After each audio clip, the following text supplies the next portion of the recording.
Welcome back to the Cover 3 podcast here on CBS Sports. That's Danny Kanell. That's Bud Elliott. I'm Chip Patterson coming to you live at youtube.com/Cover3 and everywhere you get your podcasts on demand. Thanks for hanging out. Smash that subscribe, smash that like, and come and join us in the chat, a.k.a. the Cover 3 Tailgate, where they are rocking and rolling with some Big 12 schedule takeaways. That's right. Among the many things we are going to get to today, it will be looking at the Big 12 schedule release, some of the things that we can learn about the conference that, as Brett Yormark declared, banging the podium, we are the most competitive conference. So, who do we think ends up having the edge when it comes to the schedule release? What are the games to know? That we'll get into all that and much, much more from the Big 12. Did you guys hear that? Yes. Did somebody just flush the toilet? It is National Signing Day. We have our top uncommitted prospect that has committed, as we see right now in the chat. Elliott celebrating the commitment of 5-star offensive tackle Ty Haywood, the top uncommitted prospect left. That we have some new transfer portal rankings and a lot more to get into here on a Wednesday, but as the trade deadline continues to buzz about, I know on CBSSports.com, Brad Crawford put together some hypothetical trades. What if trades happen to college football? But sort of flying with the conversation of the week. It was posed to us in the workroom, and I'm curious to hear what y'all's response are. Let's say 10, 15, 20 years. Do you think there will be trades or a trade deadline in college football the way that there is at the professional level?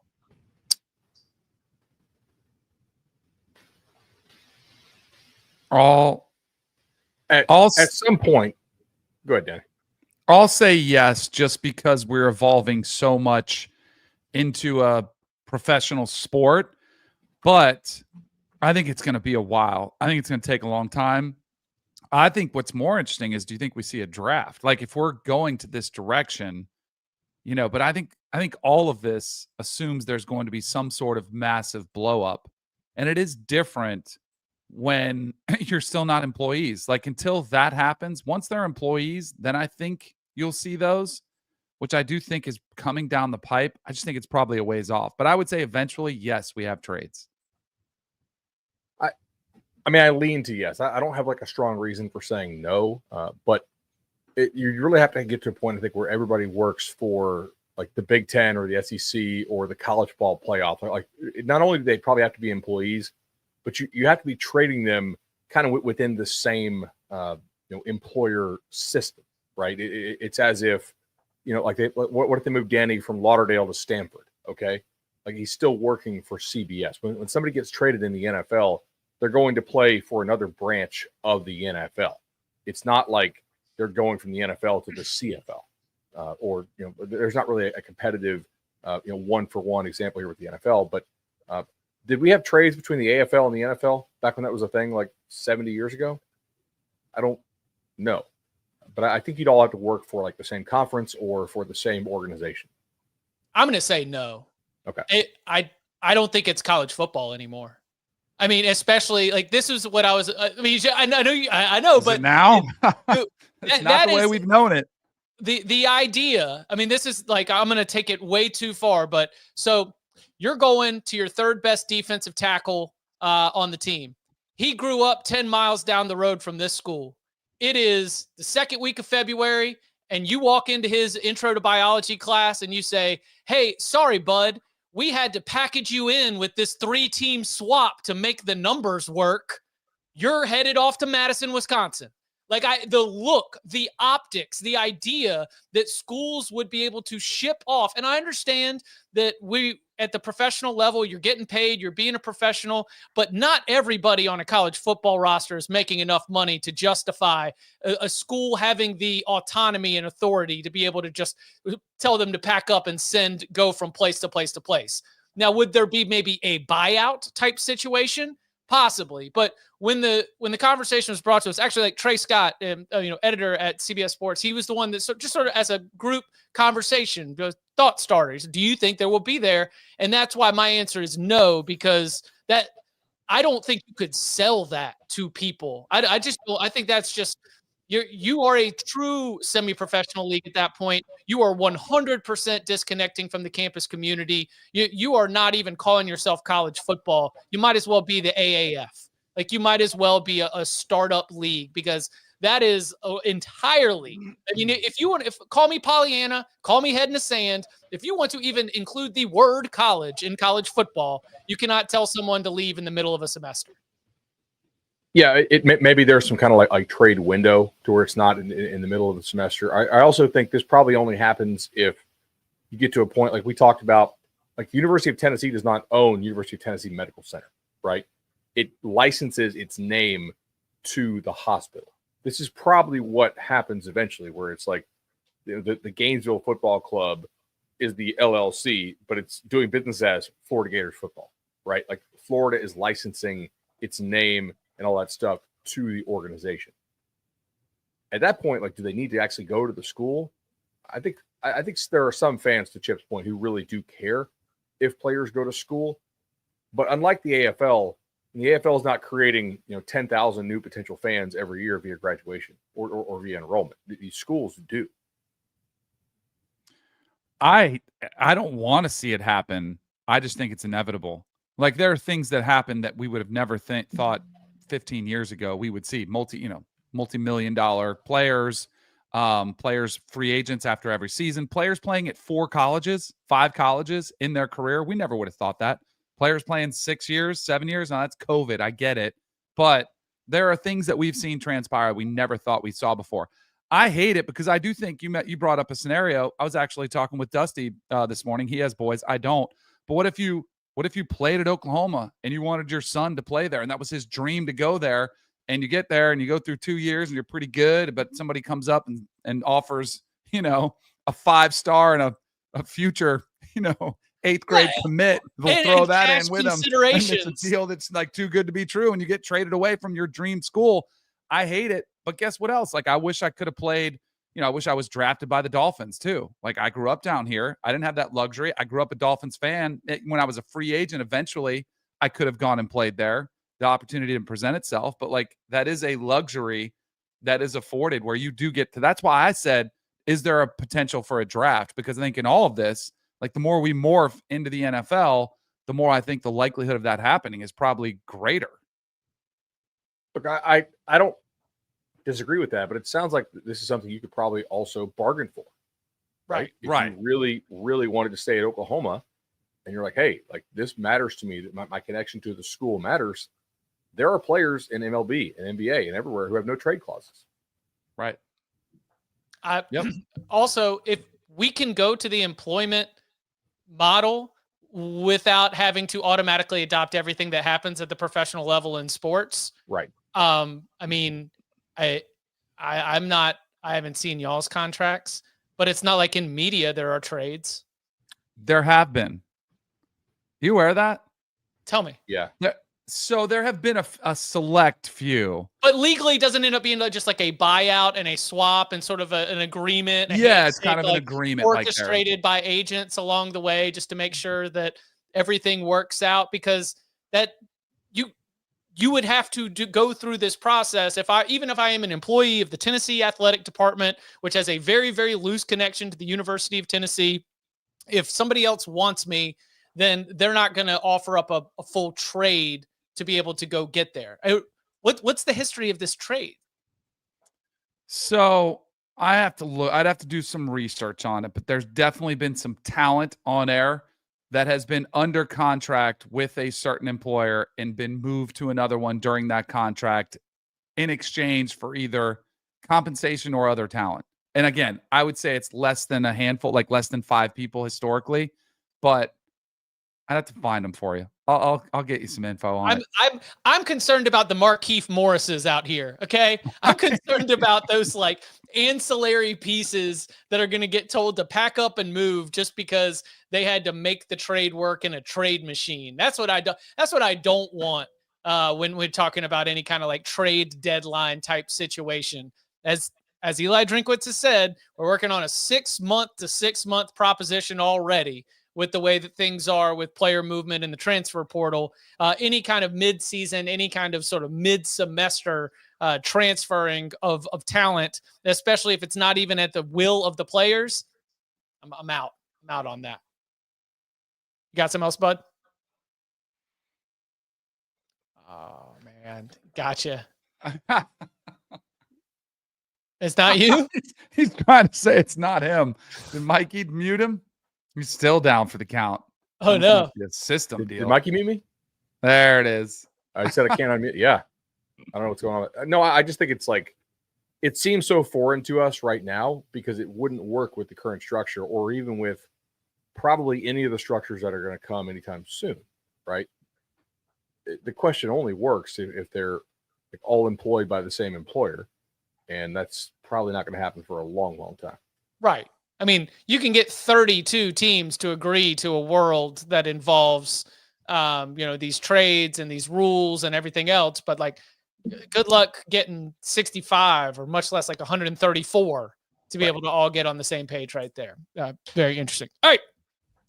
Coming up on the other side, we've got a new set of transfer portal rankings. The group at 24/7 Sports has been hard at work, combing through their evaluations, releasing a new top 100 and our takeaways from the new Big 12 schedules. Next. The clock never stops. Relive the greatest moments with uninterrupted highlights and more. It's Gareth Bale! Ronaldo! Wonderful goal! On the UEFA Champions League channel.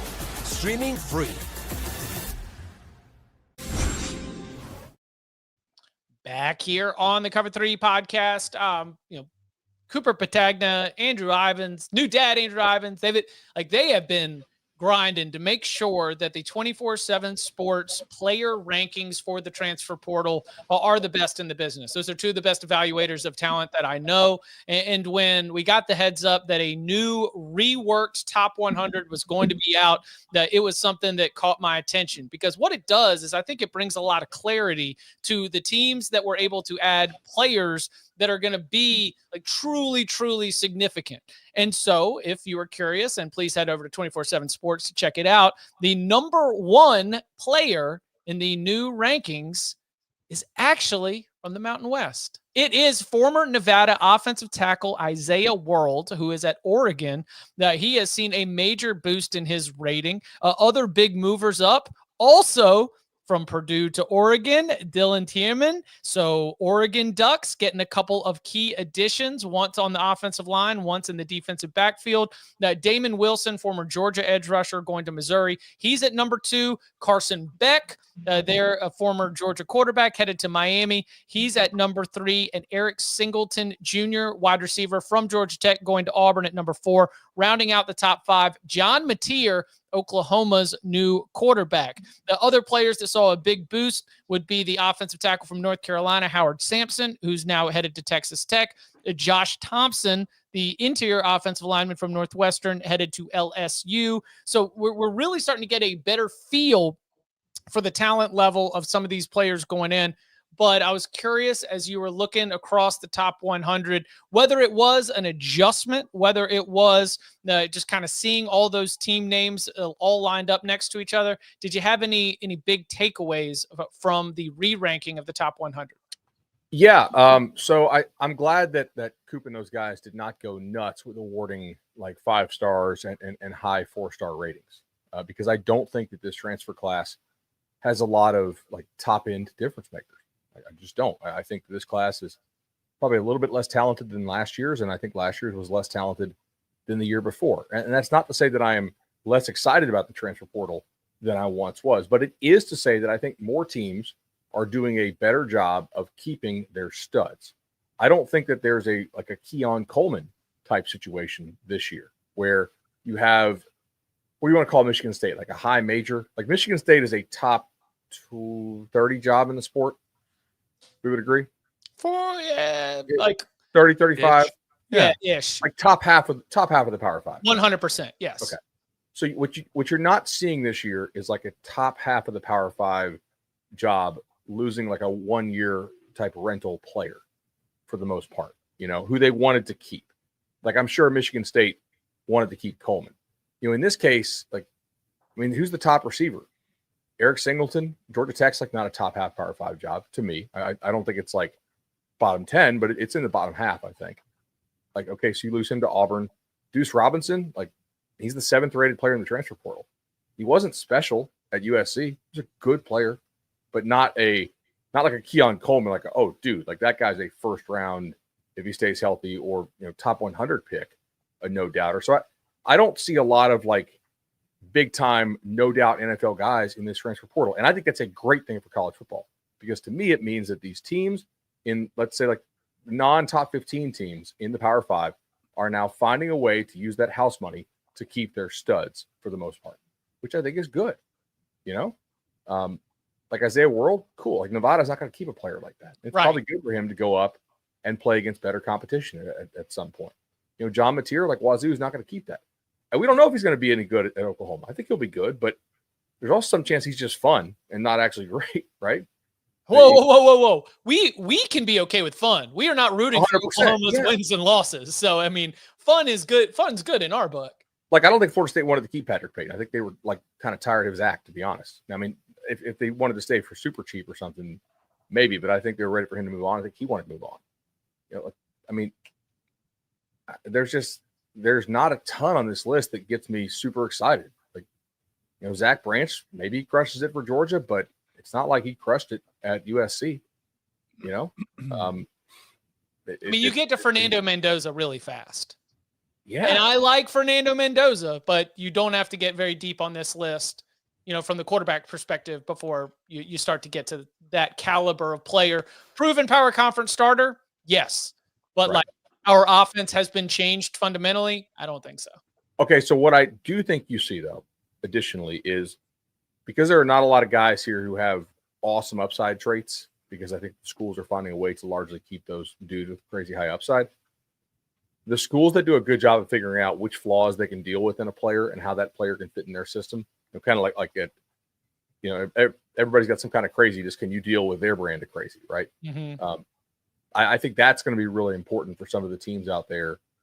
Texas Tech took a lot of players here, and there's some exciting guys, but there's not a lot of no doubt studs that they took. They feel really great about their class. Cool, but how many guys are going to be top 100 picks out of their transfer class? I'd set the over under at maybe 1 out of one of the top rated transfer classes. So as a blue chip ratio guy, I feel great about this, because I don't use transfers in my main blue chip ratio thing, because I don't think that transfers are very good compared to the best kids you get out of high school. In fact, I've been doing some aggregation of mock drafts, and right now it looks like only 7 of the top 32 players projected to the first round were transfers. So the vast majority are still being signed out of high school. You pay for them out of high school because they're worth it. The top ones hit at a really high level, and you pay to keep them every year, and you win with them. Which I agree with you that this is good for college football, because I think the one thing that really concerned fans and fans were getting fed up with was losing good players. And they might not have been household names, guys that are going to be first-round picks, but they're really good football players that, hurt when you follow their recruiting process. You follow them, and then to lose them. I think that is somewhat what kind of killed college basketball, the one and dones, which I know it's a different scenario, but if you have guys that are only staying for a year or two, you don't get to know them. You get disheartened when they decide to leave your school after a decent first year, and it just gets hard to keep following them. The other thing I do notice, and I believe this, this quarterback class is not great. And I think that's evidenced by the fact there's only 2 in the top 19. And then you get to Mendoza, who's good. Right. But even at the top tier, I'm still a little bit skeptical on Carson Beck. Mateer, I probably like him slightly better because he is going with his coordinator. Tougher competition, clearly. But I don't think there's a guy out there that just looks like a clear-cut number 1. That's the guy that everybody wants, which, again, I think is probably good. You're getting guys that are going to stay in their systems. You have continuity.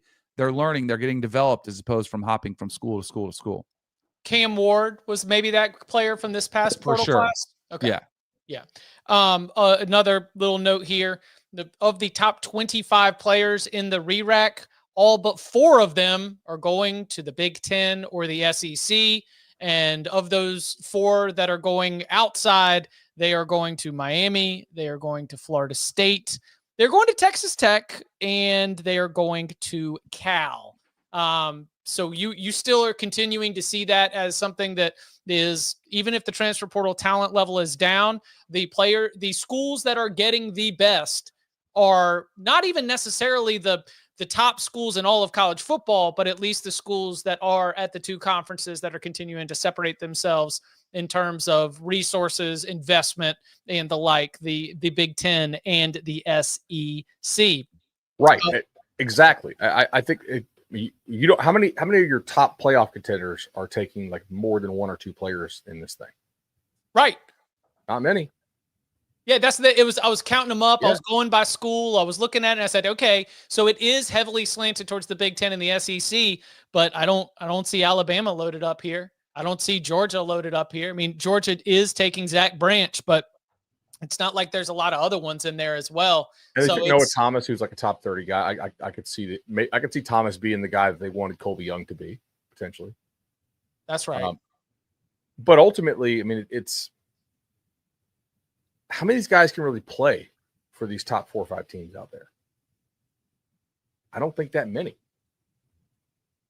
mean, Auburn took a ton of guys, but I mean, is it because Auburn is desperate and Hugh Freeze is probably on the hot seat, doesn't win this year, and they had a ton of money saved up to spend planning for this year's portal? Or just because Auburn is also just decidedly a middle of the pack SEC team right now. Right. You know, they're not competing for SEC championships yet. So that's like, you're going in and you're trying to see what you can do. You're just ordering a lot of mystery beers. Y'all ever go to the bar and they got that mystery beer night? Oh, the mystery tap, yeah. Well, it's like it's. Oh, I was thinking about it like it's only $2. They just like reach in and they're gonna pull. They got 5 different kinds of beer in there, and they're only gonna pull out one. And you know what? One of them might be delicious. One of them might get kicked off your team by the beginning of October, and I don't know. You know, it could work out one way or the other. One more portal note before we turn the page and start to really get into the Big 12 stuff. Something we did not get a chance to really circle back to is the Notre Dame offensive line exodus.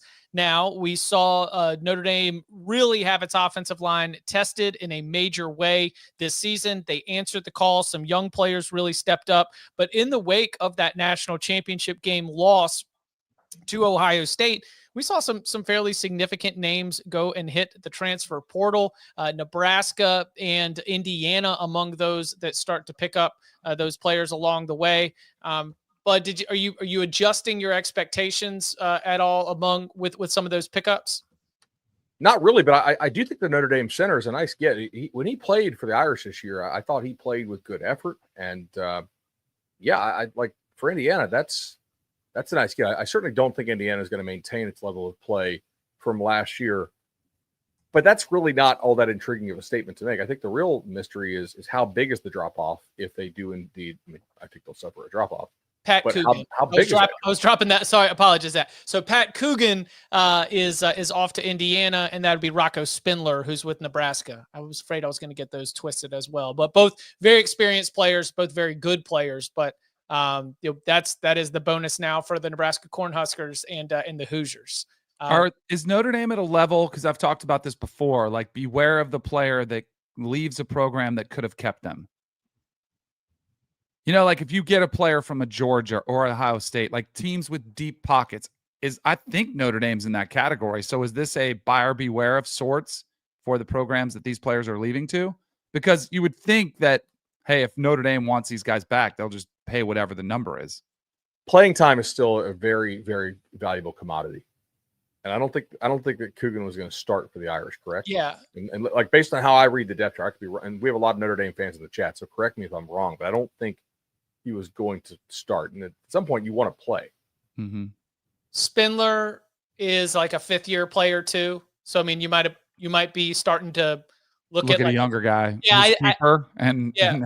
I think that's where you might say Notre Dame's at the level where they also feel good about their young guys, and it's time to be able to go out there. And if there's a negotiation and a number that's out there from somebody else that Notre Dame's just not ready to invest. And that's, one of the great tasks of a general manager in the college football world. We're not yet to trade deadlines, but damn, we are at salary cap management when it comes to figuring out what you're willing to pay, what they're worth on the market, and elsewhere.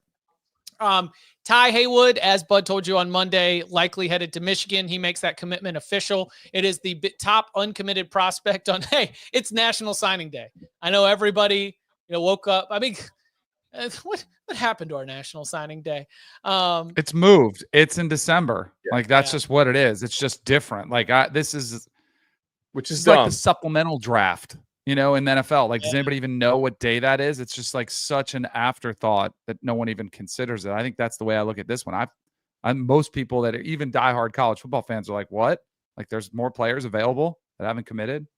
In 2011, maybe 2012, I remember from the working side of it for CBSSports.com, it was like a wake up at 6 a.m. and be on and ready to go. And, the biggest names in the class are all going to be committing, and we're going to have 10 televised announcements through the day and be ready for this. I mean, it was, wall to wall. And now it's, the day's pretty much done. We got one announcement in the afternoon, right, Bud? But Haywood's the big one that kind of had everybody looking, and he does no surprises there. I know Mathis will be coming up in the afternoon, but we talked about Mathis, the defensive end, on Monday.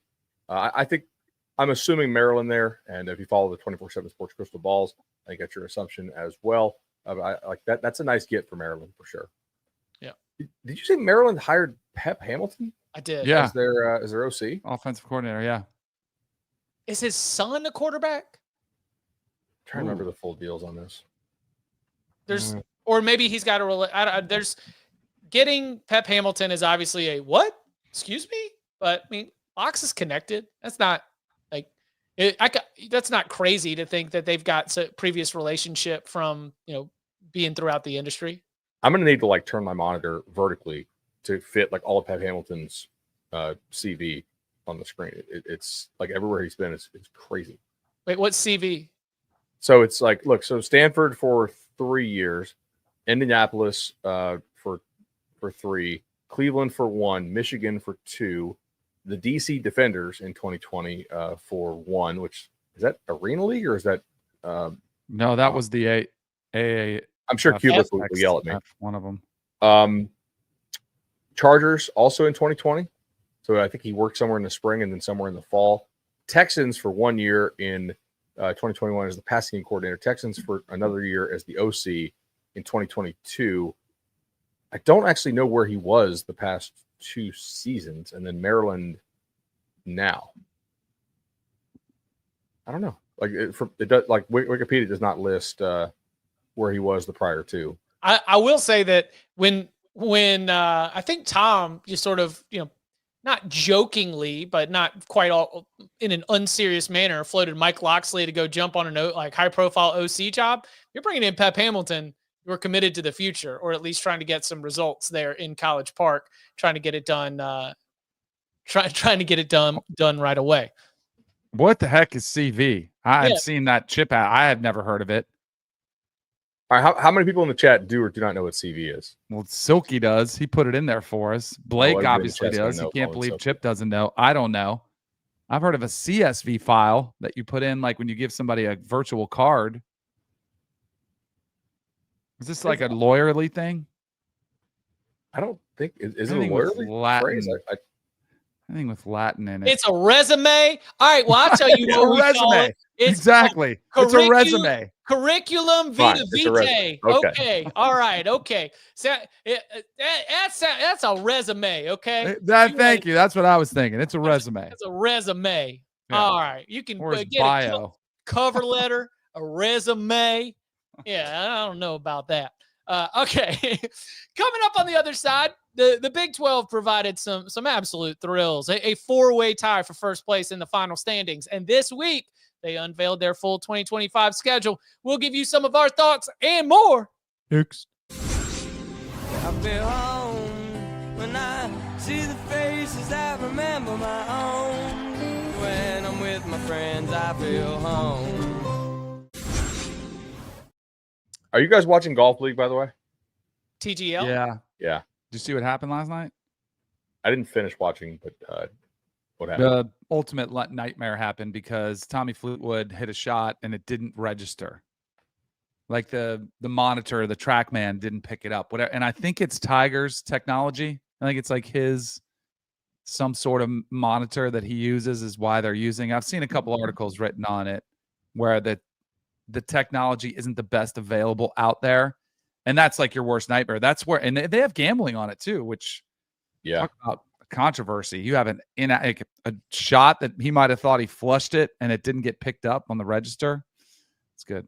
The chips have been questionable. Right. Tiger, I think the first week had like a 50-yard chip or, approach, and they had it like 40 yards over the green that it traveled. And it's like, I don't know if Tiger's missing that by 40. Yeah, right.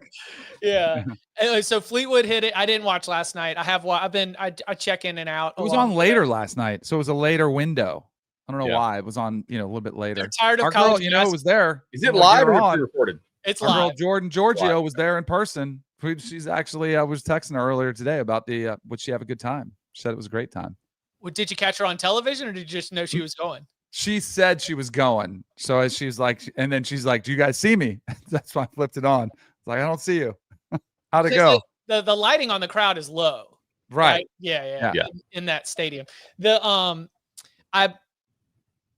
It's interesting. I mean, I'm not going to yuck someone's yum. It's funny that they put it later because I felt like college basketball fans were furious from all these TGL events running late.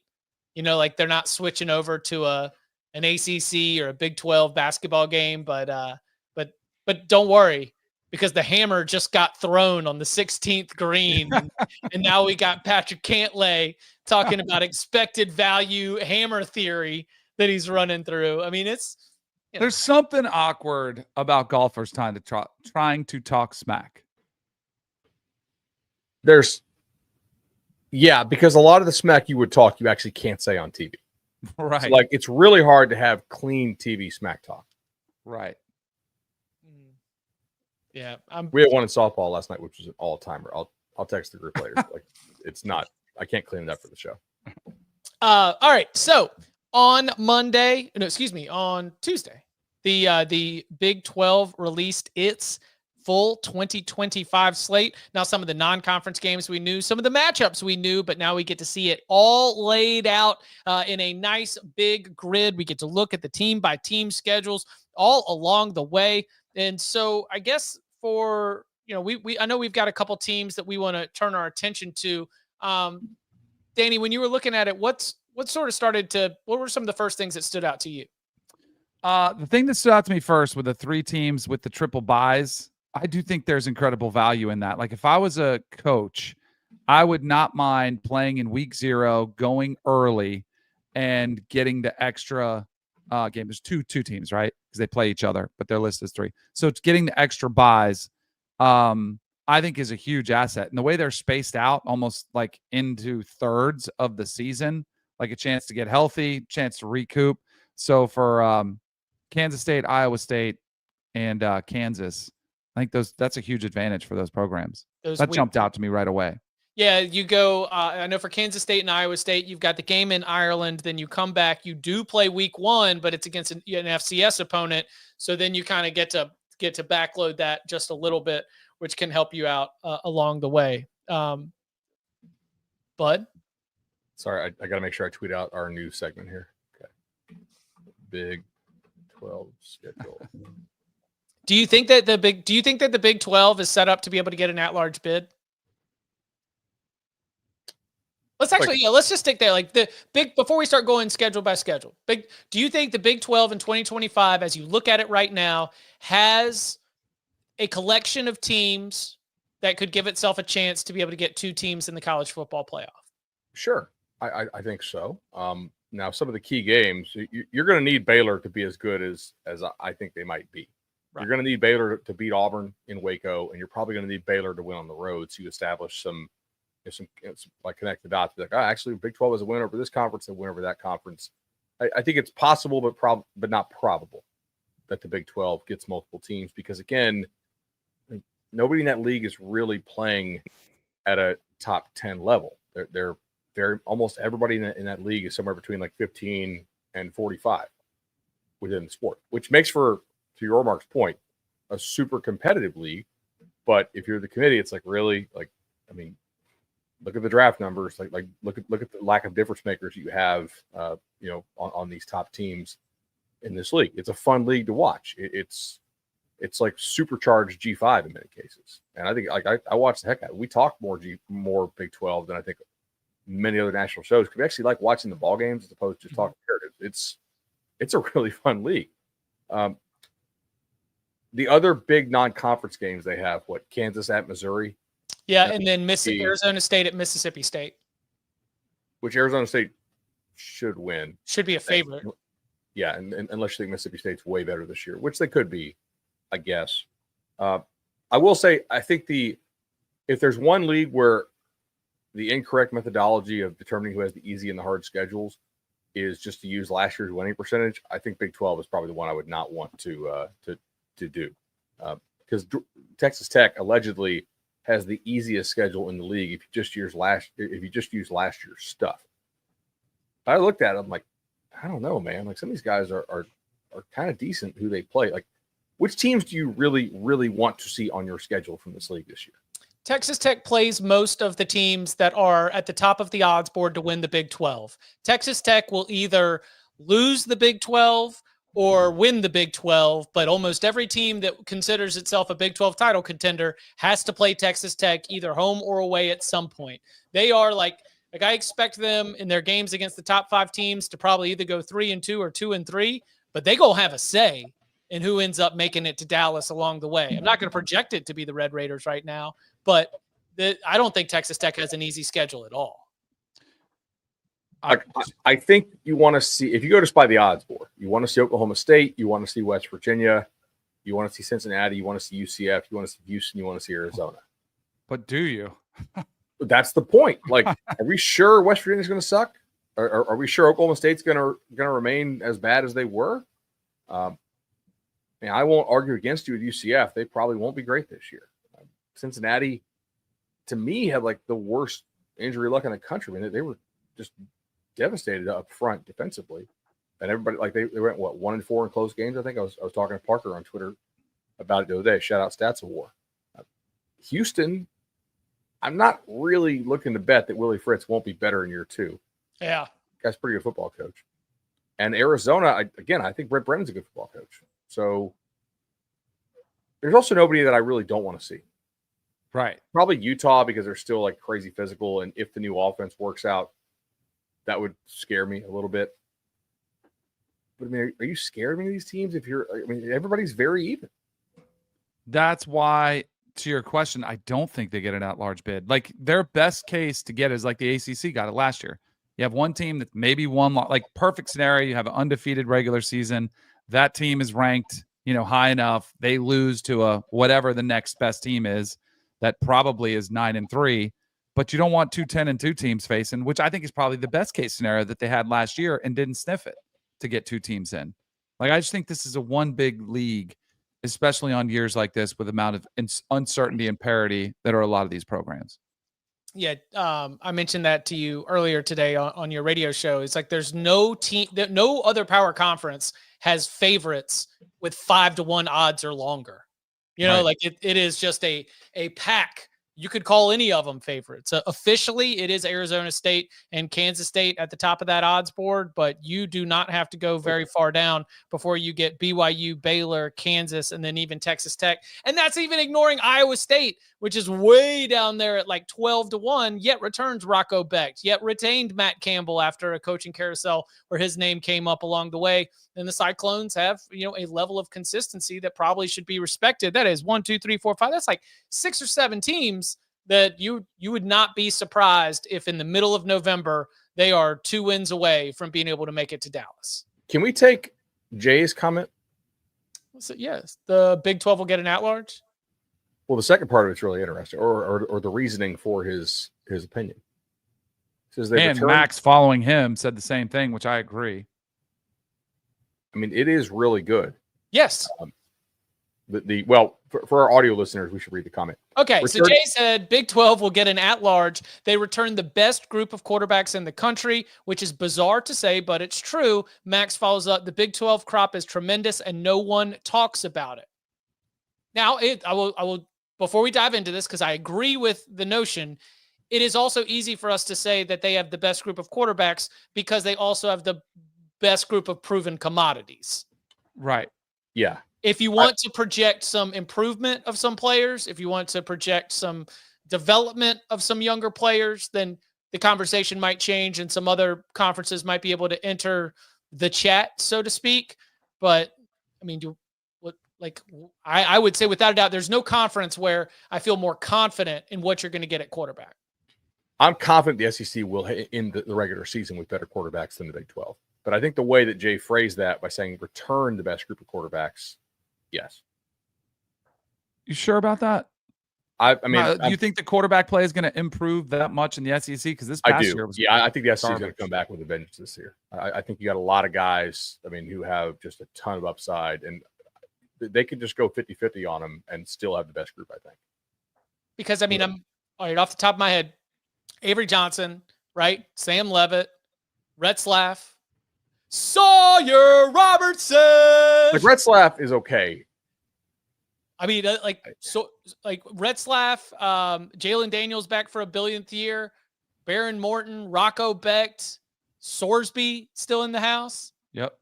This is a real good argument to not have an at-large team, by the way, because there's enough quarterbacks in here who can jump up and bite you. Yeah. Who did at TCU? Who are Houston, Utah, and UCF from the unknown commodities? I'm trying to think of who their quarterbacks are off the top of my head, but they signed. Houston is Connor Wegman. Exactly. Like Utah, and if he's able to thrive, again, he's been Mr. Potential throughout his whole career. Utah got what's his face? The kid from the Mountain West, the really good one. You know what I'm talking about. Dylan Dampier, right? Oh, from New Mexico, yes. Yeah, like he's good. So like even their unknown commodities, like to your point about projecting, I think some of the talent that's coming into the league is pretty good too. I think the Big 12 is going to have the best crew of quarterbacks this year. I think they might finish that way too. Now be careful here, okay? Because there was a conference that declared itself the conference of quarterbacks. That is true. That is true. It did not work out well for the Atlantic Coast Conference when they were boasting all that experience that they had at quarterback, and it did not pan out with being the reason for a lot of success. Is the ACC the worst quarterback league this year of the Power Four, or is it the Big Ten? I think ACC, right? The drop-off after the top two is pretty stark. Okay, so you're saying Klubnik and Beck.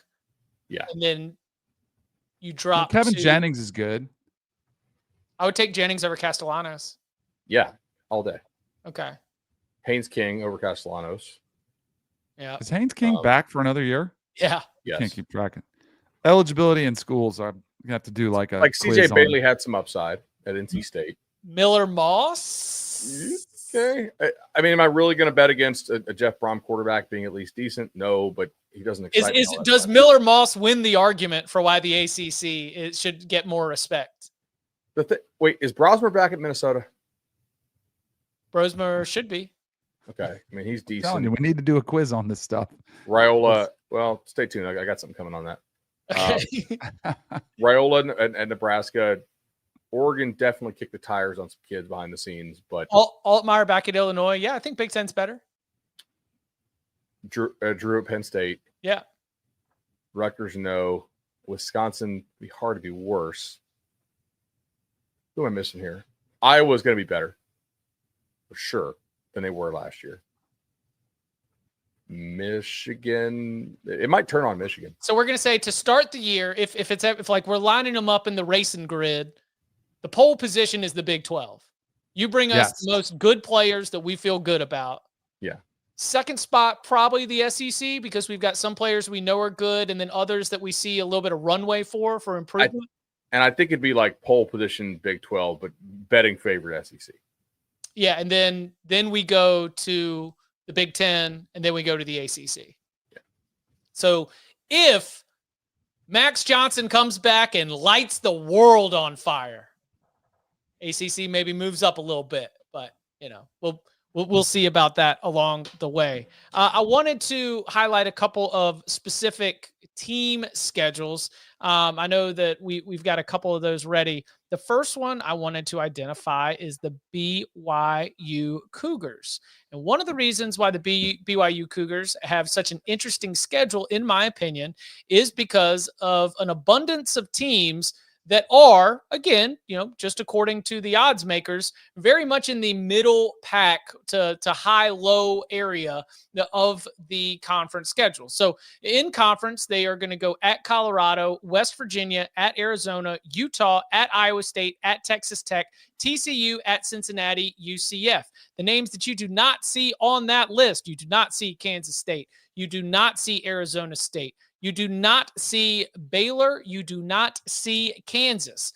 And so I was thinking about it, and I was like, man, BYU, based on this draw, based on this schedule, could be going into that October 25th, November 8th, 2 games, an off week in between, both road games, but they could be going into that with like 6 or 7 wins. That is right around the time that the College Football Playoff Selection Committee starts lifting its head up to be able to start putting together the rankings that, fair or not, are going to dictate how much movement can be done over the course of the college football playoff race.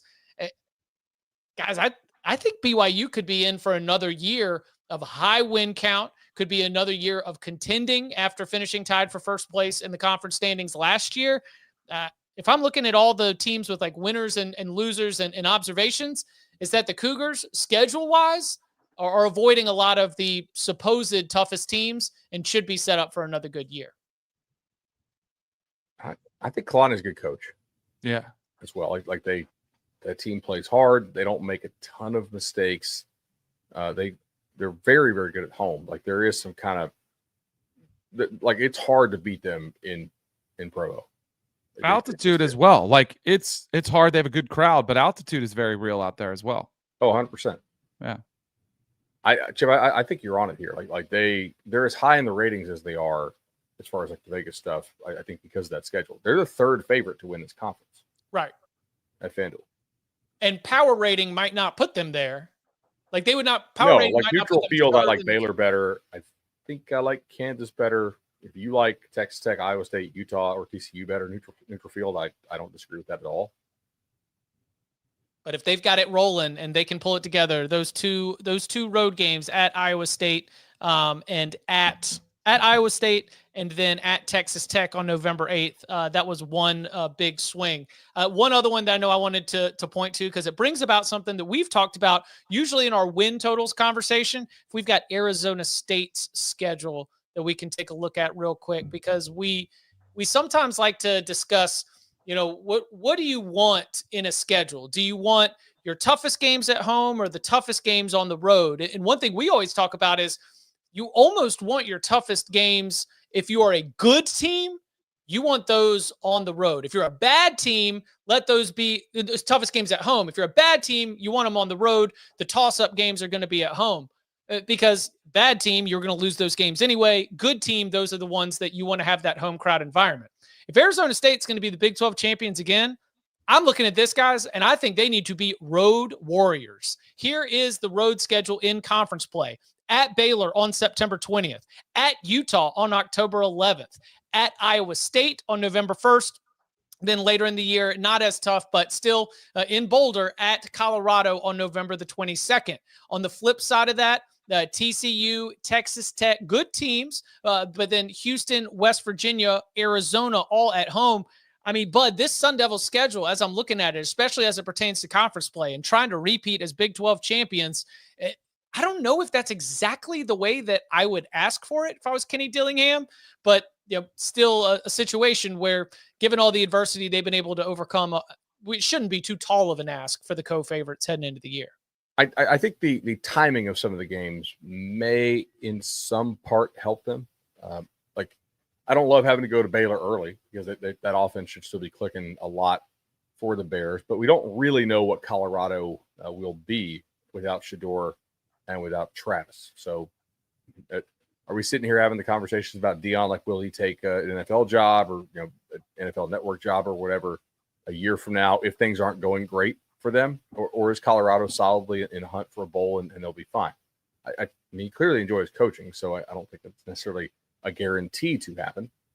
But several of these teams on their schedule late look improved, but I'm not totally sure that they will be all that improved. Like, are the Mountaineers really that much better? Like, I like the Rich Rod hire, but there's no guarantee that they will actually be a lot better this year. You know, I think Arizona has a good staff, but that's they were pretty bad this past year and they lost a lot. So that could be a favorable finish for them.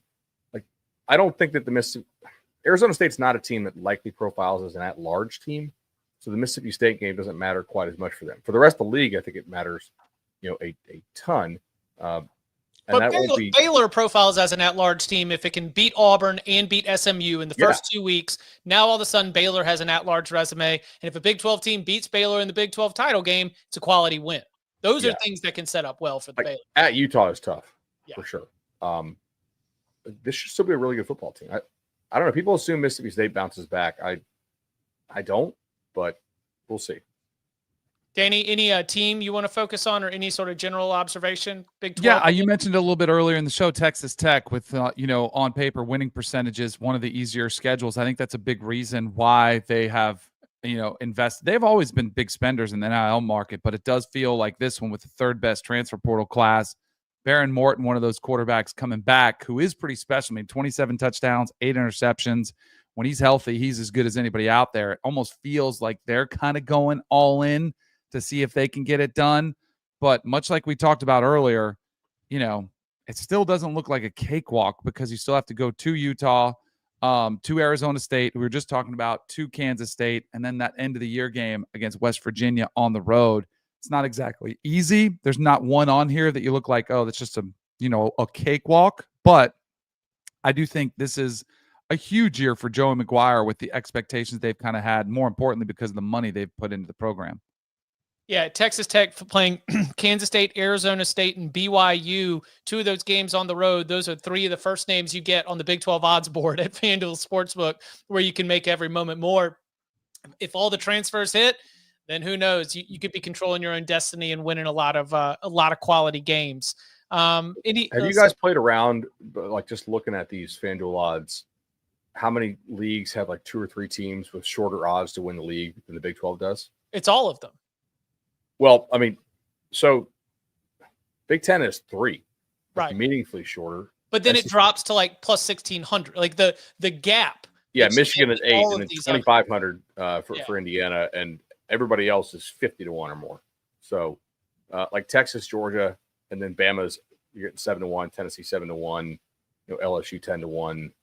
ACC has 4 fairly short odds that are shorter than the shortest of the Big 12. Clemson, obviously, then Miami, SMU, Louisville, and then it drops to Georgia Tech, and then a big drop as well. Well, medium drop against FSU, and everybody else is enormous. It's a super competitive league.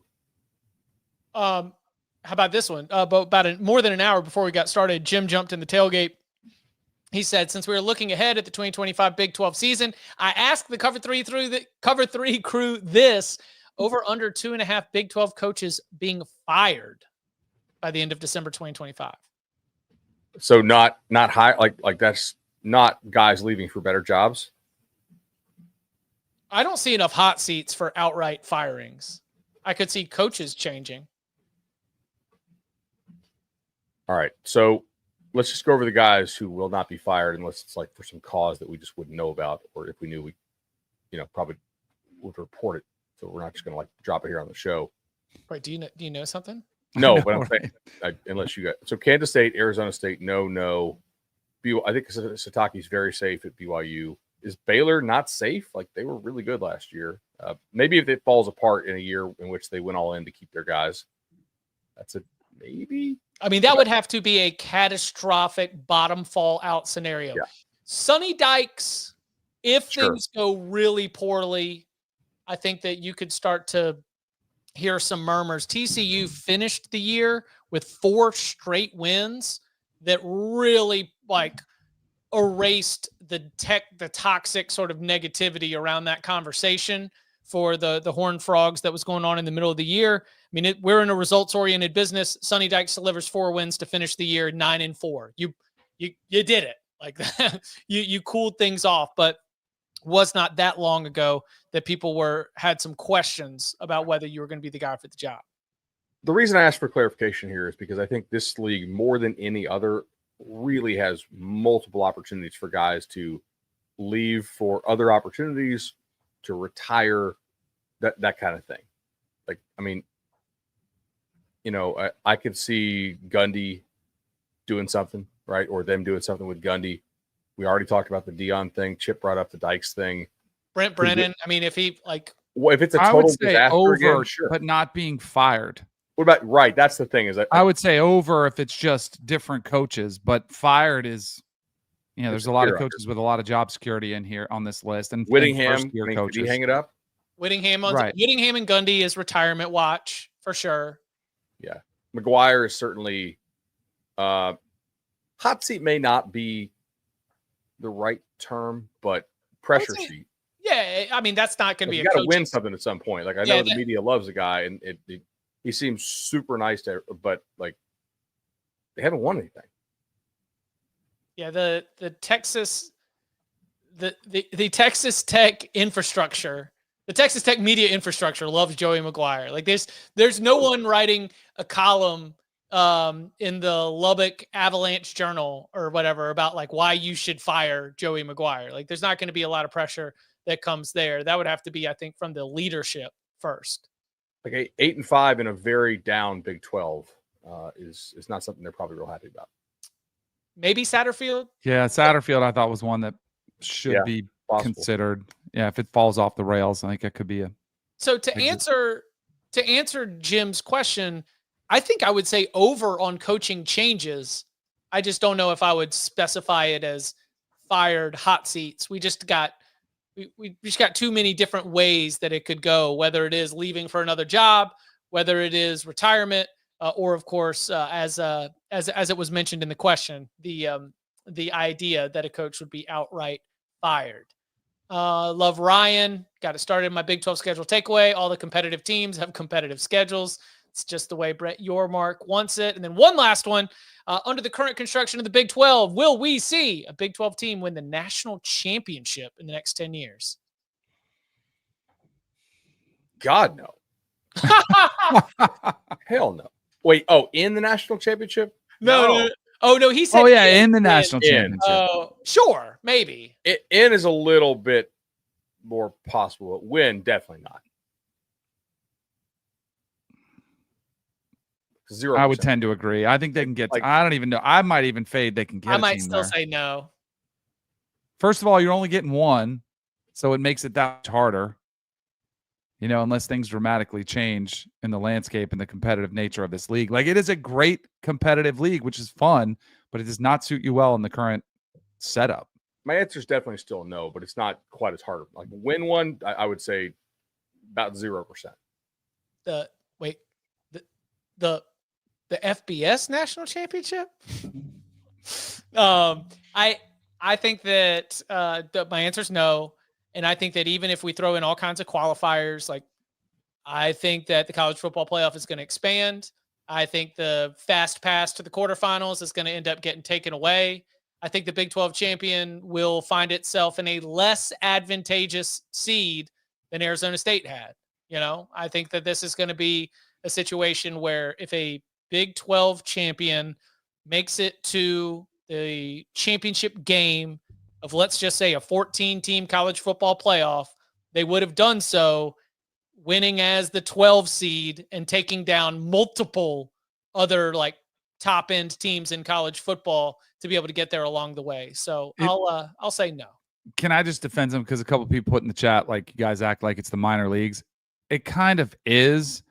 And I would say it's very similar to the ACC, except for the fact that the ACC has multiple teams that have had national titles in the last decade that are committed from a financial standpoint to winning a national title. I just think that's the difference in the ACC and the Big 12. I don't think there's that much difference, and they are below the SEC and the Big 10. So, like, I don't think they're minor leagues, but I think they are the fourth best of the Power Four conferences. Yeah, I mean, and look, it's really hard. They can beat some, like they'll win some of these games, these non-conference games against the SEC.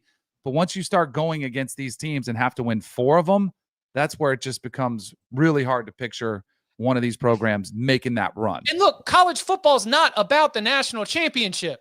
Right. We don't do a show for 12 months a year only thinking about the list of teams that can win a national championship, because that list is very few and ignores a lot of awesome college football. It's just, if the question is related to the national championship, I will answer it through the national championship lens. I mean, look, it's if you want to like say over, you guys are saying it's the minor leagues. College football is inferior from a talent perspective to the NFL, and we all love college football. I assume everybody watching this show loves college football. The Big 12 is way inferior from a talent standpoint, like a quality of player standpoint, than the other big leagues, especially like the Big 2. But at the top end, it's also clearly not as good as the ACC. To Danny's point, like the ACC has 2 or 3 teams, and the Big 12 has 0 teams who actually can threaten to win a national title because their players don't look the same, man. Let's keep it in-house. Is there any Big 12 team that is close to the blue chip ratio? Not even close. Okay. No Big 12 team will crack the blue chip ratio until at least like 2029, and they have to really kick it in gear. Like they don't do it. They don't bring in the quality players out of high school anywhere close to the level that the teams that seriously try to win the national title. And I don't think any Big 12 team actually tries to win the national title. Which is okay. Right. We still enjoy, like, they have probably the most exciting conference race. It's an awesome watch. This is entertainment. Go out there, enjoy your Saturdays, sell your tickets, bring the fans in, give them a good game, win your home games, beat your rival. Also, they're going to lose their auto buy after one more year. So that to answer this question, that's going to hurt it. Right. I think they will get an auto bid. I don't think they will get an auto buy. Yeah. All right. Tomorrow, it's Thursday. That means the conversation extends to you. Lots of different ways to jump in on a Mailbag Thursday. I like when you show up early. Get the tailgate rocking and rolling. Drop some questions. We will get those into the show. Maybe you've gone and you've left us a 5-star review, and in that review, put your question in the traditional big old bag of mail. We got some interesting suggestions from those of you that have reached out to us individually. So we'll be getting into that, as well as the official Cover 3 Podcast Super Bowl preview. Why not? You know how to talk about football. We'll be talking about the big game as well. All that and more. And you can follow him on Twitter at Danny Kanell. You can follow him at Bud Elliott 3. You can follow me at Chip _Patterson. Gentlemen, thank you very much. See y'all. See ya.